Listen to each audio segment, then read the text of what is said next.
Since the time of Christ, Christians have traditionally stressed the spiritual mission of the Messiah, while the Jews have always clung to the political and human aspects of the messianic role. So do you see those two extremes being illustrated there? Christians, they want everything to be figurative, and the Jews want everything to be literal. Christians are all about the spiritual message. Jews are about the physical savior. So it's just that there's a problem there, right? He's identifying that problem. Christians and Jews have tended to ignore the legitimate expectations of the other. And he's talking about mainstream Christianity. And only since the restoration of the fullness of the gospel to the earth has a reconciliation of beliefs become feasible.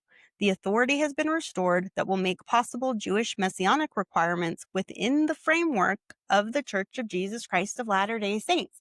And I've seen people do this where they take Gileadi's stuff.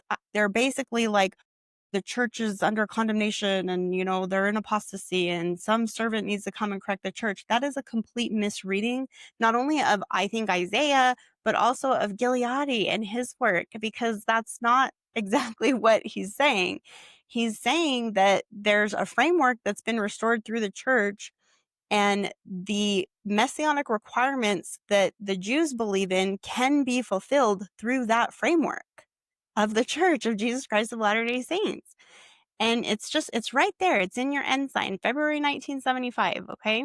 We finally have the ability to make this happen. The authority's been restored that'll make possible the Jewish messianic requirements within the framework of the church. He's putting a parameter on this, not saying it's completely outside of the church and the keys. Even if somebody gets directly anointed and appointed by Jehovah, they still receive their authority through this structure and framework that's already been restored through the prophet Joseph Smith. And Gileadi, when he's talking about the end time servant, he's talking about that final stretch just before the Savior comes. He's not talking about everything leading up to that. So would this ideally be the last prophet that will herald in the coming of Christ? I don't know what it looks like, and he doesn't either, and he doesn't feign to know. He doesn't sit there and pretend like he knows. He's just like, all I know is what I can see in the scriptures, and that there's some work that's being done here. Right. There's some servant role that is being completed and fulfilled.